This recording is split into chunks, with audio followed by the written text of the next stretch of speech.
Ma'am చెప్పండి, ఈరోజు Pernati naturals 1 year celebration సందర్భంగా ప్రోడక్ట్స్ అని 1 year సెలబ్రేషన్ ఏమో కానీ and my association with this shop is 2.5 years. అంటే షాప్ ఓపెన్ చేయక ముందు నుంచి ఇంటి దగ్గర నుంచి ప్రోడక్ట్స్ వాట్సాప్ చేస్తే తీసుకొచ్చేసారు, డోర్ డెలివరీ ఇచ్చేవాళ్ళు. సో ఒక 2.5 years నుంచి నాకు వీళ్ళతో అసోసియేషన్ బాగా. సో ఎలా అనిపిస్తాయి మేడం పేర్నాటి న్యాచురల్స్లో ప్రోడక్ట్స్? అవి ప్రోడక్ట్స్ అంటే టేస్ట్ డిఫరెన్స్ తెలుస్తుంది. వెజిటబుల్స్ దగ్గర నుంచి తర్వాత ఎవ్రీథింగ్ మనము ప్రొవిజన్స్ ఉంటాయి కదా, మినప్పప్పు వాటన్నిటి దగ్గర నుంచి కూడా తేడా అనేది ఫీల్ అవుతాము. అది నాకు చాలా నచ్చింది. సో అందుకని నేను బాగా ఇష్టపడతాను వీళ్ళ ప్రోడక్ట్స్ అన్నీ కూడా. ఆల్మోస్ట్ నేను వీళ్ళ దగ్గర అవైలబుల్గా ఉండేటువంటి అన్ని ప్రోడక్ట్స్ కూడా ఒక 2.5 years నుంచి వాడుతూనే ఉన్నాను. So I think I'm a big fan.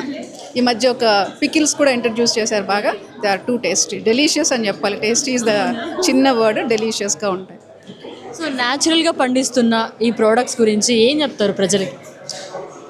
న్యాచురల్గా పండిస్తున్న ప్రోడక్ట్స్ అంటే చాలామంది ఏంటంటే ఆర్గానిక్ అనేటప్పటికీ కొంచెం కాస్ట్లీగా ఉంటాయి అనేటువంటి బేసిక్ ఫీలింగ్ ఉంటుంది వాళ్ళకి. సో ఆ ఫీలింగ్ పోగొట్టుకోవాలంటే రావాలి షాప్కి, వచ్చి టేస్ట్ చేస్తే బాగుంటుంది. అది ఆ తేడా అనేది ఎవరైతే ఐడెంటిఫై చేయగలరో వాళ్ళు దీన్ని ఈజీగా యాక్సెప్ట్ చేసుకుంటారు. అదైతే నా ఒపీనియన్.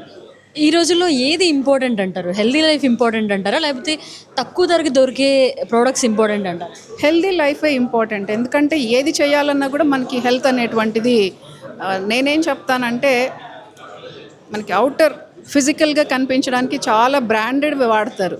షాప్కి వెళ్తే బ్రాండ్ అది కావాలి ఇది కావాలి, but this is the intake food. Intake food తీసుకోవాలంటే కూడా అక్కడ బ్రాండ్కి ఎంత ఇంపార్టెన్స్ ఇస్తారో ఇక్కడ కూడా అంతే ఇంపార్టెన్స్ ఇవ్వాలి. అప్పుడే మన హెల్త్ బాగుంటుంది అనేది నా ఒపీనియన్. చాలా చక్కగా చెప్పారు మ్యామ్. 1 year సెలబ్రేషన్ సందర్భంగా వాళ్ళకి కంగ్రాట్స్ చేస్తారా? డెఫినెట్గా కంగ్రాచులేట్ చేస్తాను. వాళ్ళకి భగవంతుడు ఇంకా ఆయురారోగ్యాలు ఇవ్వాలి. ఇలాంటి ప్రోడక్ట్స్ అన్నీ కూడా కొత్తగా ఇంట్రడ్యూస్ చేసేసి అందరికీ హెల్ప్ఫుల్గా ఉండాలి అని మనస్ఫూర్తిగా కోరుకుంటాను. ఒక సిచ్యువేషన్లో మాకు ఒక ఇంటర్వ్యూలో సుష్మిత గారు చెప్పారు, మీరే మాకు ఇన్స్పిరేషన్ అని చెప్పారు. అంటే నేను ఫస్ట్ మనం చూడడం కాబట్టి ప్రోడక్ట్ ఏదైనా బాగుంది అని అనిపించినప్పుడు నేను వెంటనే ఫోన్ చేసి చెప్తానన్నమాట, ఈ ప్రోడక్ట్ చాలా ఉంది అని చెప్పేసి. మేడం కూడా ఏం చేస్తారంటే సుష్మిత గారు ఏదైనా కొత్త ప్రోడక్ట్ అన్నప్పుడు నాకు శాంపిల్స్ పంపిస్తారు, టేస్ట్ చేసి మీ ఒపీనియన్ చెప్పండి అని. నాకు నచ్చింది నేను చెప్తూనే ఉంటాను. సో ఇంకా ఎలాంటి ప్రోడక్ట్స్ వస్తే బాగుంటుంది మేడం? సుష్మిత గారు ఏం చేస్తున్నారంటే ఎప్పుడో అమ్మమ్మల కాలంలో మనం